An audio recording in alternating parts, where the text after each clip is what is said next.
Conspiracy Realist, we are following up in our series on famous lost tombs. This is part 2. Check out part 1 and then help us figure out where Genghis Khan was buried. If you know, just tell us. Yeah, I hear the X marks the spot or some such nonsense.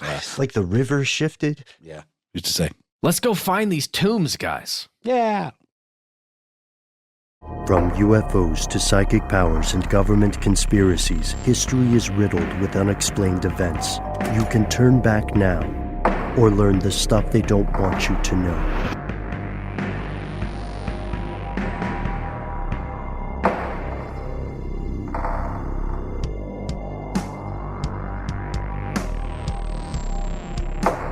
Hello, welcome back to the show. My name is Matt. My name is Noel. They call me Ben. We are joined with our returning, the fourth member of our podcast enterprise.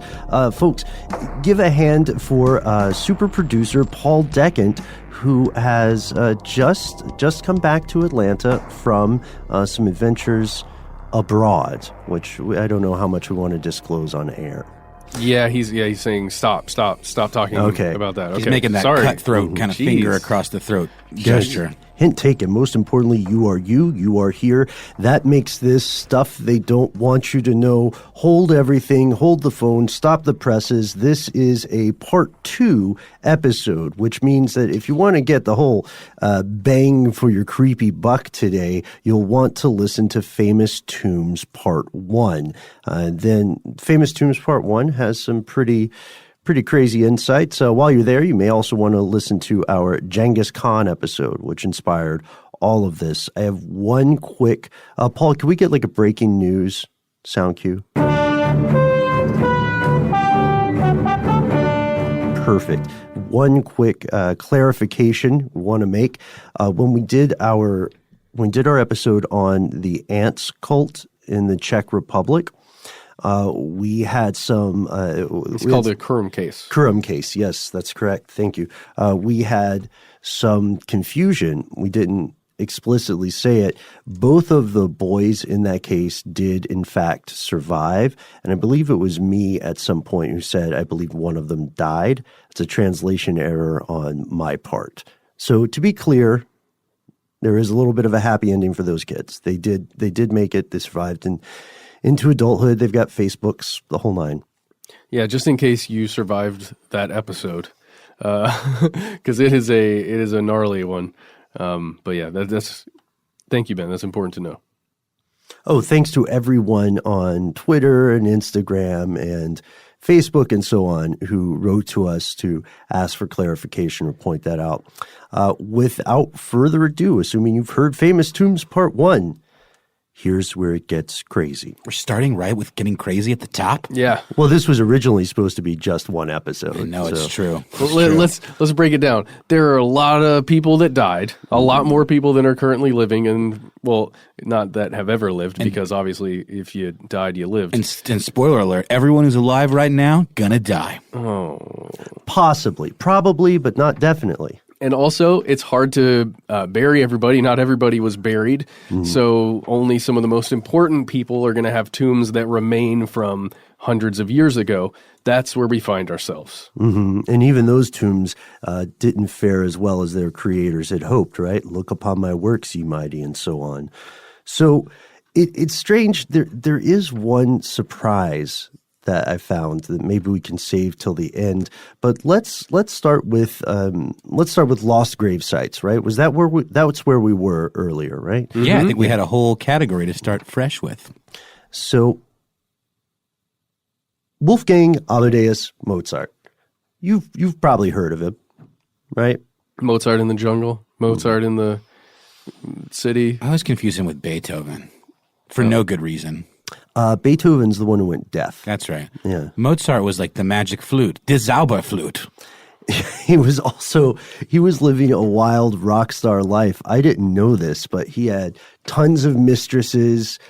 His wife actually kicked him out of the house they shared together. And there was a great comic I saw in a recent Netflix series who described Mozart's lifestyle and pointed out how difficult it would be in the time in which he lived for your wife to kick you out of the house. Like the bar for behavior, given, patriarchal attitudes, was so low that you really had to be going ham and bacon. I've never seen Amadeus. It's great. Yeah? Yeah, it's a good film. Salieri, that was like his nemesis, right? Mm-hmm. Yeah, okay. They were beefed up, apparently. Yeah, it's been a while since I saw it, but it's masterful performance, I think. Yeah. It's no Police Academy 4. But what is? Exactly. Even Police Academy didn't have their stride until well after Police Academy 3. What happened in 4? What happened in 4? You have to watch it, man. Really? Yeah. It's just, I don't want to cheapen the cinematic experience for you. They all kind of run together in my mind. I may have only ever seen Police Academy 1. Whoa. Wow. I'm sorry, guys. Am I fired? No, we should get together and watch those and then just watch all of them, then not stop and watch all of the Naked Gun series. There's only 2 Naked Gun movies. 33 and a 33 third, and a sir. third. I'm so sorry. They all kind of blur together in my mind, too. And then watch Amadeus, which is sort of the spiritual companion piece to Naked Gun 33 and a third and Police Academy 4. Okay. And then get back to Lost Tombs Part 2. Wolfgang Amadeus Mozart remains one of the most influential classical composers of all time. That's not hyperbole. The guy was just that good. He died on December 5th in 1791. And maybe this is unfamiliar to a lot of people, but the circumstances of his death remain murky today. And there are over 100 theories about what happened. Whoa. Especially for someone that, 1791 is a long time ago, but it's not that long ago. It's not as though there wasn't somebody looking at his body after his death and going, that's probably this. But again, when you're dealing with something about poison or something that kills you internally in 1791, then it's probably a lot more difficult. It's true. Yeah, a ton of people thought he had been poisoned because, again, he was living wild. Well, he probably had a lot of perhaps spurned lovers. Right. May have sought revenge. Mm-hmm. Maybe he contracted something from his wild lifestyle. Oh, that's possible. Quite possible, yeah. Maybe he just had, at this time in human history, it's disturbingly easy for what we would consider a common everyday infection to grow unchecked and kill you, like an infectious disease like rheumatic fever, so on. So Mozart died, and that is where our story about Mozart begins, off to a great note. The records seem to indicate that he was sealed in a wooden coffin and buried in a plot along with 4 to 5 other people, and that there was a wooden marker used to identify this, technically speaking, mass grave. That is so strange to me that he wasn't in like a place that was venerated a little bit more. Very strange. But anyway, this idea that he was, perhaps buried with several other people, it gave rise to the commonly accepted myth that he was buried in a pauper's grave, what was known as a pauper's grave at the time, a less wealthy person's grave, specifically because of the debts that he'd accrued over the course of his pretty crazy life that we've talked about. Probably, was it like party debts? Yeah. Yeah. I mean, those royalties never got to come in for Mozart, really. That's true. And didn't he largely exist on kind of a patronage kind of model when he was alive? Yeah, I believe so. Ye artist model. Mm-hmm. Mm-hmm. So he's buried, not the best financial situation. And this idea of interring our loved ones with 4 to 5 other people might today be something that we associate with poverty or with crime. You know what I mean? Like that's how a merciless government or a drug cartel, if those things are still different today, that's how they would bury people. That's not how decent folks bury people, right? But this was the standard practice for middle-income families at the time. His death is murky and unexplained, but his burial was surprisingly normal, right? Mm-hmm. So the burial of groups of people in one grave was organized and dignified. and it differed significantly from the images of large open pits now that you think of when the term mass grave gets thrown around. Mozart may not have died rich, but he was admired. He had friends, and they came to his widow's aid. They helped her pay his debts and his funeral costs. There was many large graveside gatherings, and grand funerals were not really a thing to do in Vienna during this period. So Mozart's burial was likely very simple, but a church service was certainly held in his honor. And he was buried as a man of his social standing would have been at the time. At this point, Mozart had a grave. However, at some stage during the next 5 to 15 years, his plot was dug up to make room for more burials. Wow. Yeah. This is a practice they picked up combating epidemics and plagues. Eventually, we have to make more room for the dead so that the living can live. The bones were reinterred. They may have been crushed to reduce their size. And as a consequence of this, the position of Mozart's grave was lost. Again, we're paying more attention to this because it was Mozart, this amazing composer. This was also fairly common practice for someone living in Vienna at the time. And some historians have suggested that maybe there's a little bit of a PR spin here, a bit of postmortem propaganda. And I had never heard this at all before. Really? Yeah, this was new to me as well. The idea is that Mozart's widow, Constance, may have encouraged the pauper's burial story or even started it to make the public more interested in her husband's work and then to come see her perform Mozart's pieces, his compositions. It sounds like something that you might hear about in the social media age, where you start a video or something about, oh my gosh, my loved one died and they were just put here and these are the terrible circumstances that we're going through. But check this out while I sing this song that my loved one that just died wrote that you can find on iTunes right now. Yeah. And we know that's quite possible depending on what your base level estimation of human ethics might be, and there are a lot of circumstances that are probably lost to history. We do know that grave space was at a premium back then. It's still a problem that local municipal organizations in the area have to worry about, frankly.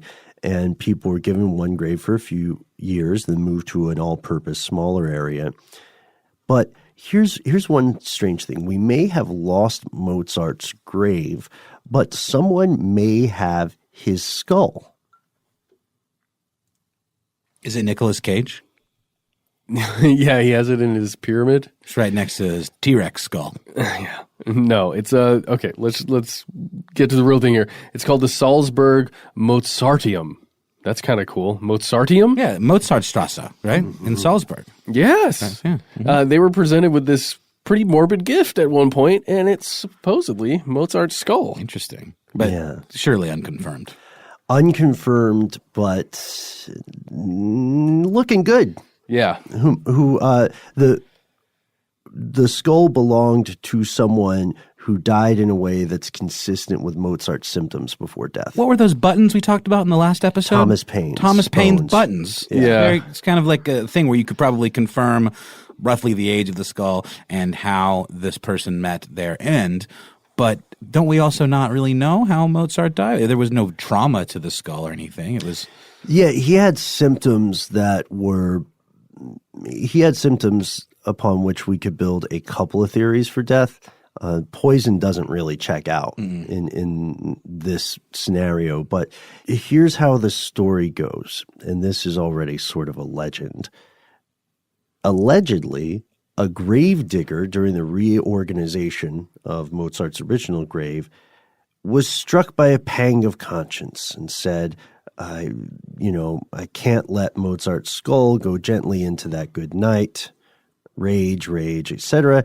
And he took the skull. He stole it, essentially. Scientific testing so far has not been able to confirm or deny that the skull belonged to Mozart. But, and this goes back to what you were asking, Noel, there's evidence on the skull to determine that whomever originally was the I guess, possessor of this skull, whosever skull it was, they died due to something called chronic hematoma, which would be consistent with some of Mozart's symptoms before death. He had a lot of swelling. He had things that looked like maybe not an infection in the kidneys, but his kidneys were not working correctly.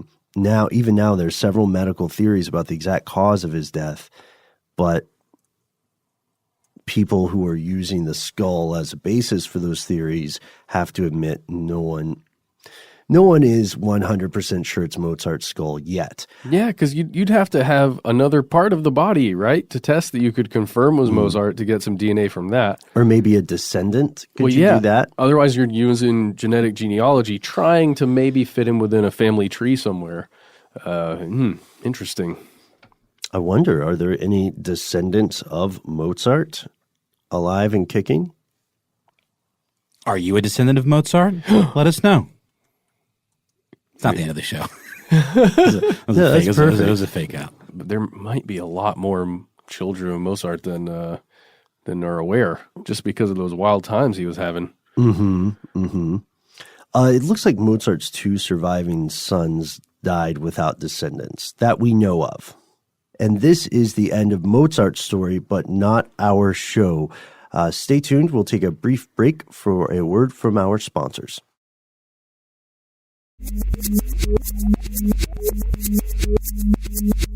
We're back. Okay, so Mozart has a lot of legends surrounding his death, but as we saw, when you scrutinize this, a lot of it's normal, other than the fact that someone apparently stole his skull and they've been passing it around for years. This next tale concerns someone who is purposely buried in secret in hopes that their body would never be found. And it's a guy named Attila the Hun. But who is that? Who is that, you know?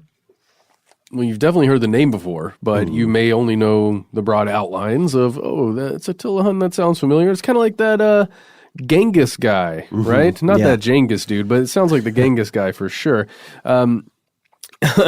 But even the most prominent scholars in the field, the people who would actually be studying someone like Attila the Hun, consider this person, Attila, an international man of mystery of sorts, not necessarily in Austin Powers, but, get in that same ballpark.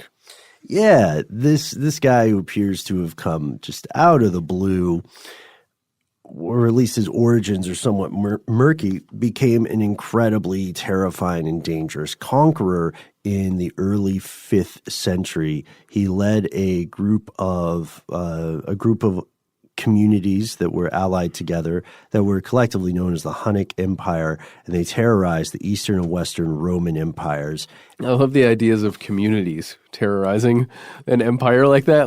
Is this like some would be considered clans, some would be tribes, some would be bands, exactly. Some would be conscripted slaves. Exactly. It's just a really interesting way to frame it, because ultimately that's what those groups are. It's a community of people working together for goals. It just happens to be to terrorize it. Not quite as vicious as your local HOA, from what I understand, right? Nice. But at least the HOA stays in one place. Do you think that George Lucas was inspired by Attila the Hun when he named Jabba the Hutt? I think it's quite possible. Yeah, there. I think it's quite possible. I should ask him. Yeah. He's kind of hard to get to. He lives in a compound. He doesn't really go outside very much. Okay. Jabba the Hutt? People are still mad about those prequels. I read this has not too much to do with today's episode, but just a side note, because I don't think we can make a full episode about this. There's a fantastic fan theory / conspiracy theory regarding Jar Jar Binks and the prequels. Yes. The argument being that Jar Jar Binks, when Lucas still had control of the franchise, was originally intended to be revealed as a Sith Lord. You heard that, Matt? Yeah. You're familiar with that one? And he was literally the key to everything in that first movie. And eventually he was going to be the key to everything in the whole series. Man, George really liked that character, didn't he? Oh, yeah. He doubled down. You know what I mean? There's to each their own, but he doubled down. You can see some videos arguing this theory. And I got to admit, I'm not 100% persuaded, but it made you think. It really did. He certainly ended up being a Sith Lord in our minds. Yes, a Sith Lord in our minds, Or in our hearts. In our hearts, yeah. So Jar Jar, like Attila the Hun, may well have played a mysterious role in history. We know a pretty good bit about the movements of Attila and co., movements of the Hun, and we know about their military campaigns, but most of the information about Attila himself comes from his enemies at the time, which we run into a lot. You know, when people who hunt witches are writing about witches, they're not going to say the nicest thing about witches, right? And most of Hunnic literature compounds the problem because it was passed down orally. So people were just telling stories to each other, playing telephone again. And bit by bit, that stuff disappeared or got absorbed into other empires. People still don't agree on exactly where Attila the Hun was from. And they also don't really know what he looked like, except for one description, like one paragraph from one guy who went to the court. And people have made entire academic careers off that paragraph. But fast forward, here's a conqueror, not quite as successful probably as Alexander the Great, but a huge threat to the Roman empires at the time, and then he died. And then he died. And that's where our story begins. Yes, exactly. Once again. Oh, man. He died sometime in March of 453 at a feast celebrating his latest marriage. And people are still arguing about exactly how he died, surprise, surprise, to this day. And there are 4 prevailing theories about this. Theory number 1 is that in the midst of this soiree, this revelry, and of course some heavy drinking that accompanied it, he suffered a severe nosebleed and choked to death in a drunken, bloody stupor. Gross. You want to hear theory number 2? You remember the Children of the Corn 2 movie? Oh, I could not tell you anything about that. Well, I just remember there's one part where they have like a voodoo doll of this woman, and they stick a knife in her nose, and she gets she bleeds to death from a nosebleed. That's kind of how I picture this going down. Oh, okay. Mm-hmm. Here's theory number 2, that possibly, again, we're talking about heavy drinking at the party, and there was a complication because of this. But in this case, it's internal bleeding, something called esophageal varices, where these dilated veins in the lower part of the esophagus, in your neck there, but lower a little bit, they rupture, leading to death by bleeding out, hemorrhage, essentially. Ah, okay. So, like, he either bled out in the nasal area or in the throat area. That's what we've got so far. Coughing up blood. Yeah. So either way, this was super messy. Yeah, it's choking, essentially. You can't breathe. Yeah, there's this other theory that was recorded about 80 years after his death by a Roman chronicler named Marcellinus. And in that report, he says, Attila, king of the Huns and ravager of the provinces of Europe, was pierced by the hand and blade of his wife. So he said, yeah, it's straight. His wife killed him. He had just picked up, he was celebrating his latest marriage, I think we'd said earlier. He married pretty frequently. These were political alliances at times. And I'm sure in at least a few cases, these were not consensual marriages. Yeah, Marcellinus, yeah. Marcellinus did not mention which wife. That's true. I think we assumed it was his latest wife, or his most recent. And then that last theory is that he was assassinated by Roman officials, which is just a natural thing you would assume because he was a terrorist in their eyes. You know what I mean? Who couldn't quite be caught. So yeah, and what were Roman officials good for if not plotting assassinations? Yeah. That was kind of their thing. And it is a big party where there's a lot of heavy drinking. Again, a little bit of that poison if he looked like he was choking. Yeah. And so they say he's dead. Blood exploded out of his face. Somehow, we don't have no further questions. It's time to bury him. So they get a triple, a triple leveled or triple shelled coffin First, it's encased in gold, and that's to show everybody that he was a baller. No, literally, that he was wealthy and glorious. Wait, is that at the core? So between him, there's nothing between him and the gold, essentially. Right. Okay. Right. And then over the gold, silver, to show that he's down with the moon and the river. Oh, that's good. That he shares kinship with them, right? And then finally iron, to show that he was, most importantly and most outwardly, a tough dude. Nice. So they put some thought into it. But with a heart of gold. But with a heart of gold, quite so, just so. And this is strange, because here's where the story takes a turn. Myth and fact get very difficult to differentiate from this point on. Yeah, it's true. Hun engineers, they had those at the time, are said to have diverted the Tisa River long enough to dry up the main riverbed where Attila was entombed in this magnificent sarcophagus. So then the waters were released and they flooded back over the gravesite. And this is a thing we've heard about, actually. I think this was the case with the burial of Genghis Khan as well. Yes, that's correct. The folks that bore his casket, his sarcophagus, to that site were then murdered unequivocally. And it's possible they may have even known that was going to happen, that they were down with that, just for the absolute privilege and honor of being able to carry their glorious leader to his final resting place. At least their immediate family might know, maybe. Or it's probably secret, right? Yeah, maybe they weren't told. Wow. But they had to know something was up, right? The sarcophagus stood out. And I appreciate you pointing out the similarities with Genghis Khan, because there's also that river legend about the Khan, right? So maybe these stories got combined over time. Yeah. But that is, I love that idea that somewhere at the bottom of a river, that's where Attila the Hun rests. It also points to a possible cultural or ancestral commonality between the Hun community and the Mongol community of some sort, at least in this funereal practice. So, yeah, as you said, no details ever emerged. Where exactly is he buried? We don't know. We've heard that he's at the bottom of this river, right? Sleeping with the fishes, sleeping under the fishes, technically. Yeah. Because that heavy coffin would have sank, and quite possibly with untold treasures, right? Yeah. It does make you want to somehow find a way to travel a river and just with a metal detector or something. Heck yeah. I love Uncharted, man. Untold treasures, but let's speculate. You think there was some nice neck pieces in there, some chains, weaponry, some medallions? definitely. Okay, weaponry. His lucky, not lucky, but whatever's prized sword or armor. Spear or something. Yeah. Probably buried in full armor. Jewels? Quite possibly, yeah. Encrusted? I love it when things are encrusted.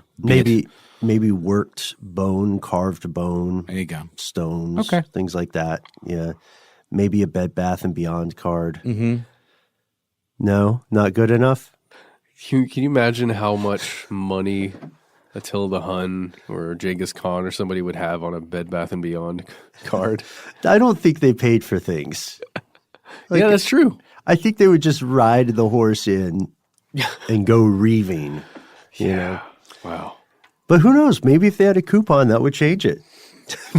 Maybe if they said, 20% off, it's virtually free anyway. That's how we fix the world and stop everybody from hurting each other and being so mad. Coupons? Build Bed Bath & Beyonds and just give everybody gift cards. Oh, man. I don't know. I think I knock that mailer that they send out just because it is so ubiquitous. Mm-hmm. Do you get them at your houses? Oh, yeah. Of course. Yeah? Yeah.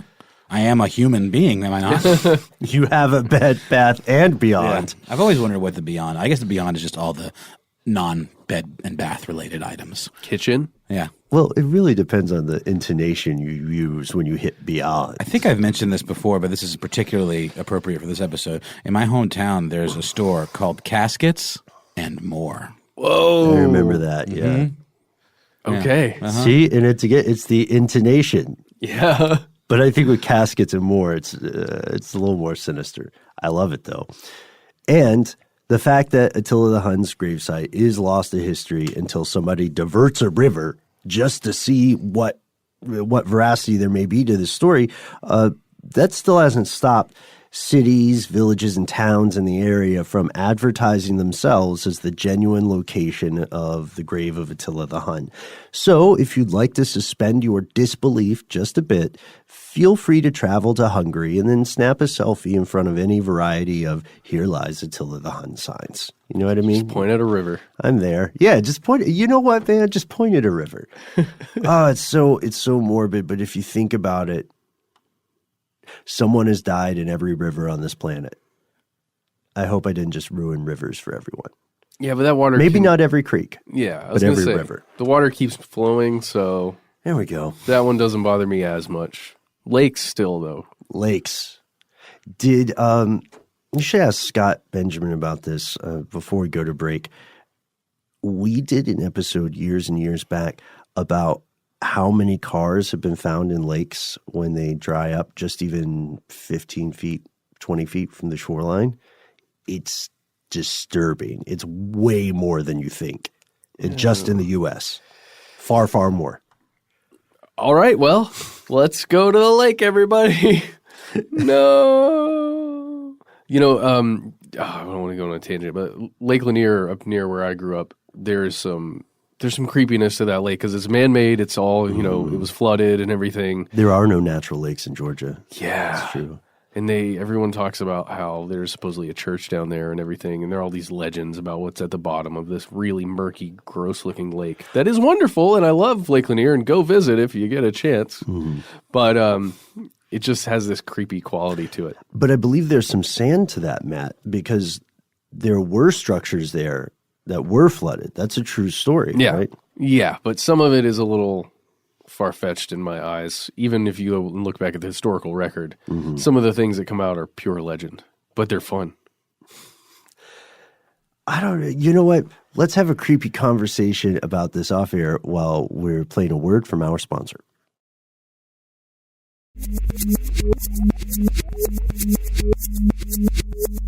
Okay, fine. No, that's fine. Yeah? Yeah, just agree to disagree.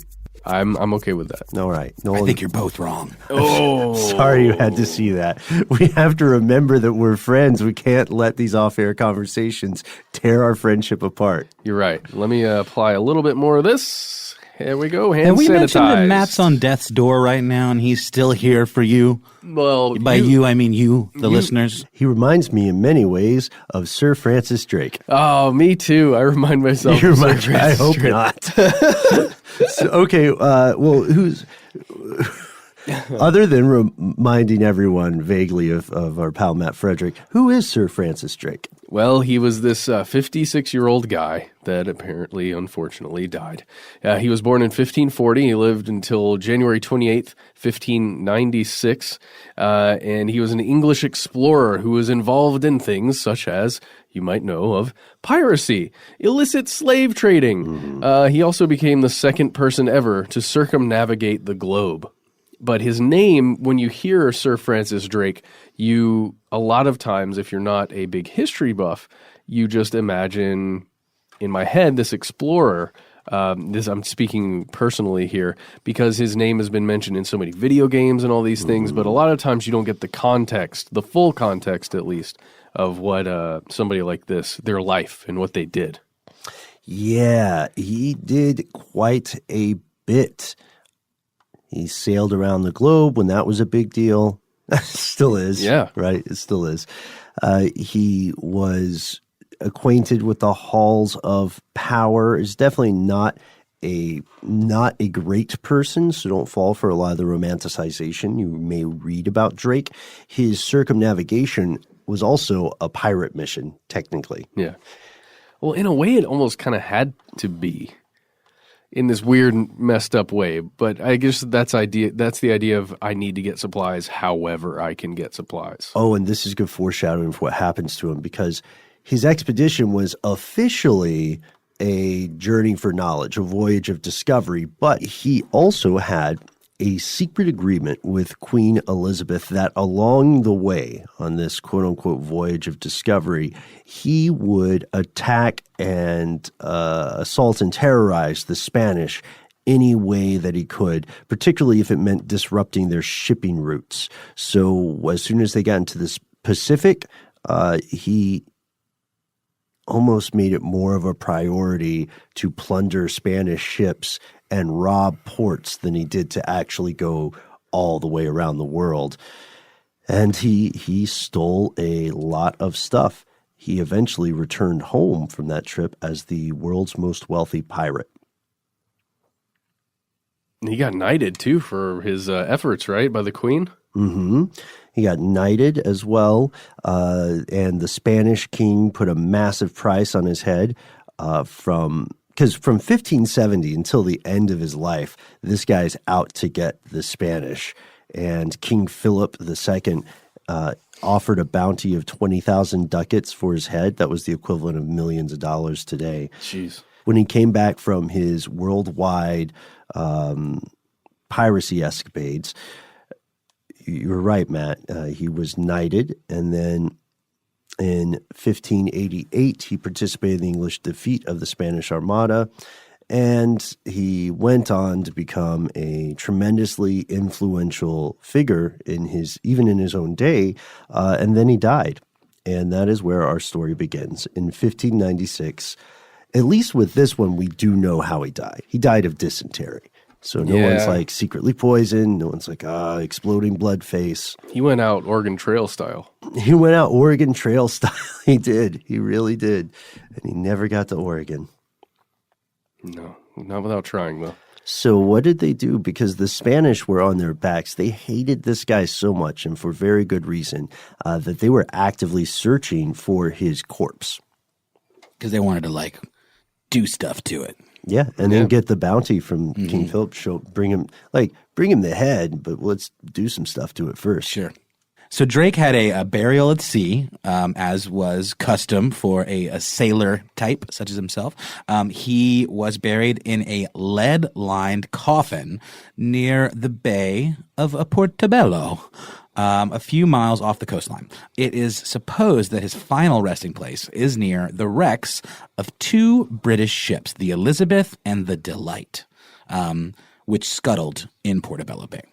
Yeah, he was planning on this in advance. He said, when I die, sink the ships, sink me too, bury me in a coffin in the dark depths of the ocean because I do not want those Spaniards to get their hands on me. He was also buried in full armor for his request because he really did, his plan was that if these ships were purposely scuttled, if he were buried at sea in a lead-lined coffin to keep his remains from somehow rising, right, as they decay and separate, that he would be able to prevent the Spanish from finding and desecrating his remains. And that was his genuine fear.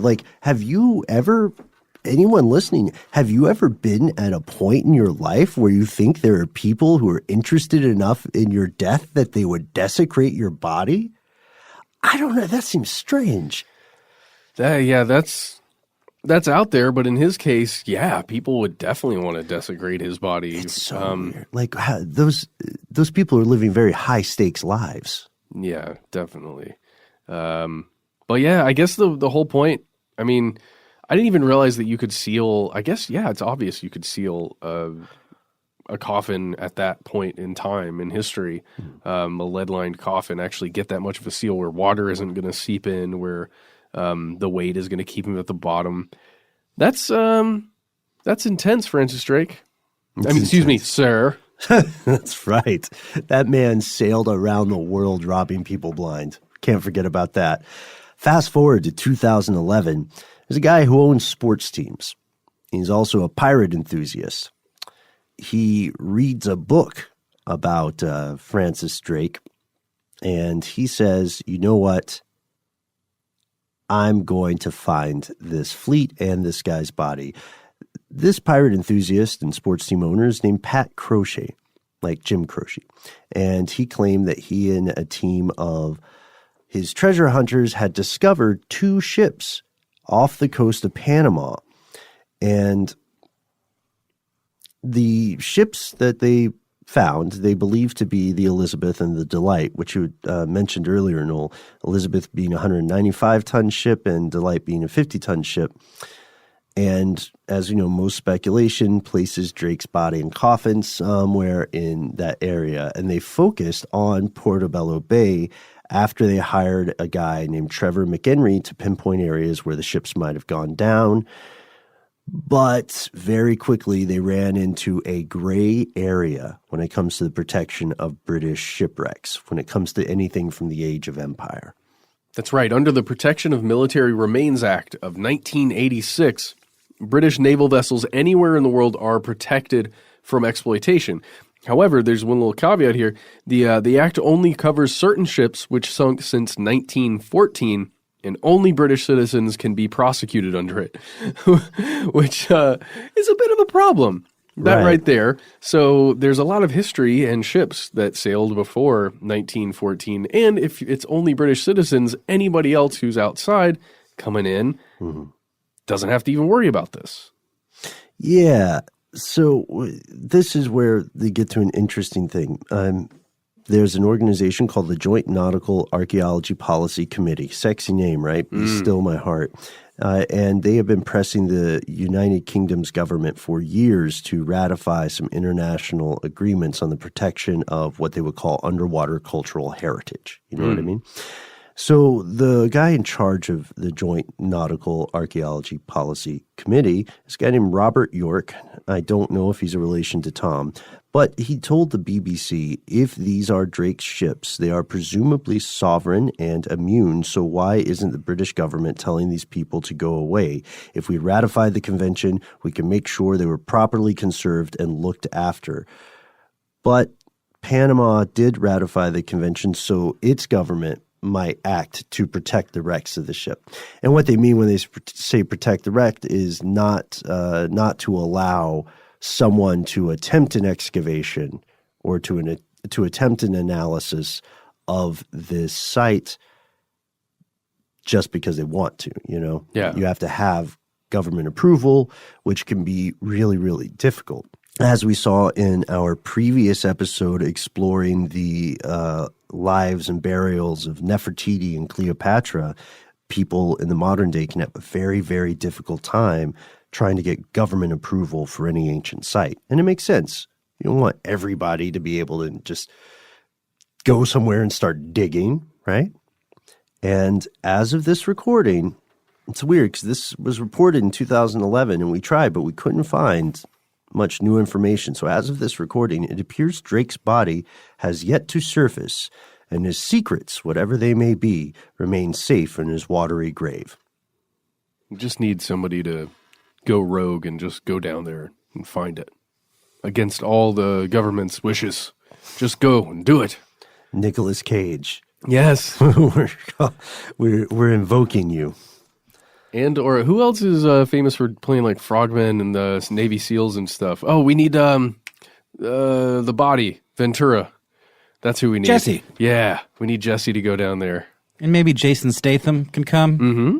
The Rock. We should just assemble a crack team of action stars. Just the Expendables. Mm-hmm. Go.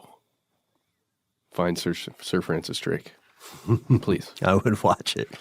That'd be a different direction from them. I would definitely watch it.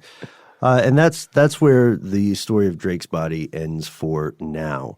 But so far, we have just been looking at the graves of famous dudes. There is another mysterious lost grave here in the United States, in New England. Yeah. Here's the broad strokes. Mary Dyer was born Mary Barrett in 1611. She was an English teacher and a colonial American Puritan who became a Quaker and who was hanged in the Boston, Massachusetts Bay Colony for repeatedly defying a Puritan law that banned Quakers from the colony. She is one of the 4 executed Quakers known as the Boston Martyrs. It's a true story. It might not be familiar to a lot of people because she may not be famous in the current celebrity sense. She's not on Instagram, right? But Mary Dyer was a tremendously important person in the world of religious freedom during her lifetime. Her sin was converting from Puritanism to Quakerism, primarily because of these doctrinal differences. Quakers believed that people could interface directly with God or hear directly from God without needing a middle layer, an intermediary like a clergyman or something. It's funny, in 2019, that doesn't seem like that big of a deal or that big of a difference, but my goodness, that is an entire paradigm shift for the power structure. Yeah. Whew. Right? Dangerous for her. Mm-hmm. And this was a huge idea. It threatened the authority of the church leaders, and they were so threatened of this that they had already banned Quakers from living in Massachusetts. Dyer went into exile in Rhode Island, but then she returned to Boston to support two friends who were imprisoned for their beliefs. All three were sentenced to death, but then at the last moment they said, no, you're just banished. Get out of town. Don't return. Like the beginning of The Witch. Except Mary Dyer came back again, speaking out for religious freedom, so she eventually was put to death. She was hanged. She was buried in an unmarked plot in 1660, and today we still don't know where the grave is. Was she buried, as some had said, in Boston Commons? Was her body stolen and interned on a family farm? Was it put to the wind? Nobody knows. Nobody knows. And then we have just one last thing. This is the thing that, I don't know about you guys, it surprised me when I learned about it.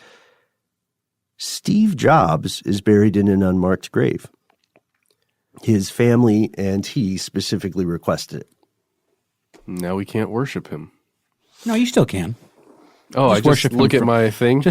We all worship him. We worship him constantly when we look at our phones all day long and these laptops in front of us or our watches. Well, it's the worry was that people would go to his grave and either maybe desecrate it or just try to leave their own intrusive tributes. The thing is, this is in Silicon Valley, so many people feel that they have discovered the exact location, and they will swear it's confirmed. It's in a cemetery. Sorry. Do you think if they did give him a grave, it would have been made entirely of glass? I don't know. Like the Apple Store? It would have looked like an Apple Store? Oh, maybe. I mean, maybe. In a way, that's on brand, I guess. R.I.P. Steve Jobs, and that guy certainly was an innovator. But if you read any of some of his quotes, terrible person. Seemed like a real pill. Terrible person. Real meanie. Falsely used handicap license like car tags, so he could park in handicap spaces. Yeah. I'm trying to provide a counterpoint somewhere in here. Some kids he doesn't acknowledge. Steve Wozniak, though. Kick puppies Steve on the reg. Wozniak's great. Right? Was Wozniak okay? Was he the nicer of the two? Yeah, I don't know. Everybody's weird in their own way, right? That's true. I guess we'll do a show on Apple in the future. Tell us your Steve Jobs secrets. You know what else? You know what else everyone is in their own way, Matt? What? Special. That's right. Special. I was going to bring up some... Mr. Rogers? Yeah, exactly. Now, that's a serious R.I.P. Seriously. Steve Jobs, I mean, I like my iPhone, but I could take him or leave him. Mr. Rogers, that guy was a national treasure. And fortunately, we know Mr. Rogers, the location of his resting place. For the rest of these, and again, we've just scratched the surface here, the question remains, will we ever find any of these graves? In some cases, yeah. In other cases, absolutely not, because the people have been scattered into the wind. Their remains have been made into buttons. Their remains have been stolen by secret societies. That is true. Again, check out episode 1. But we have to end on some questions. We asked these earlier. What benefits do these searches have for modern human civilization? Is this a waste of money? Should we focus on feeding the people who are starving to death now? Those are loaded questions. I know. Or, because we can spin it the other way, or are we investing in the future by learning more about the past. Those are I think they're both very strong arguments. Sure. I asked this question when we did the Genghis Khan episode. It feels to me very much like a waste of time. Like, who cares? But then you pointed out very correctly, Ben, that it does. There are artifacts that could teach us things about the past that are there to be discovered potentially. I was more hung up on the idea of having to have the answers and understand, be in control in some way. But I see both sides. I think you guys are forgetting about all the gold.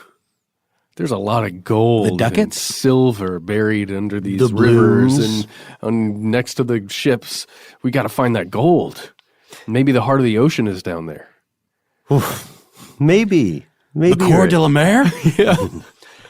Well, don't lose hope, though, because as for the odds of finding these long-forgotten resting places and these corpses that have disappeared, we can end on a somewhat less bleak note. We do find these things. I can't believe I forgot to mention this last episode. We recently discovered another famous royal body. King Richard III himself, the hunchback of Shakespearean fame, his body was lost to antiquity until 2012 when somebody found it underneath a parking lot. That's not a joke. We're not kidding. Yeah. That's real. That's real. He also didn't really have a hunchback. Yeah. This kind of thing has occurred a couple of times, not necessarily with a king or someone of this stature, but an interesting unmarked grave that was found underneath a building somewhere where there's just been a building for a couple of decades, and it just happened to get cemented over. Or in this, whatever case, bricked over or wooded over. Mm-hmm. Wooded over, paved over, bricked over. Whatever it is. Built atop. Yeah, and this is, in a way, an inspiring, optimistic thing. We want to hear your stories, and we want to hear what your take is. Is this worthwhile? Is this a waste of time? There is clearly more out there. What are some of the mysteries maybe in your neck of the global woods? Or if you were a treasure hunter, an adventurer, an archaeologist, what would be your number one quest? What would be your Oak Island money pit, for instance, and why? You can let us know on Facebook at our community page. Here's where it gets crazy, where you can talk to the best part of this show, your fellow listeners. You can also follow us on Instagram. You can follow me personally on Instagram at Ben Bolin. Or you can follow me at Embryonic Insider. I think Matt chooses to stay off the personal gram. That's correct. And our show Instagram is at Conspiracy Stuff Show. And that's the end of this classic episode. If you have any thoughts or questions about this episode, you can get into contact with us in a number of different ways. One of the best is to give us a call. Our number is 1-833-STDWYTK. If you don't want to do that, you can send us a good old-fashioned email. We are conspiracy@iHeartRadio.com. Stuff They Don't Want You to Know is a production of iHeartRadio. For more podcasts from iHeartRadio, visit the iHeartRadio app, Apple Podcasts, or wherever you listen to your favorite shows.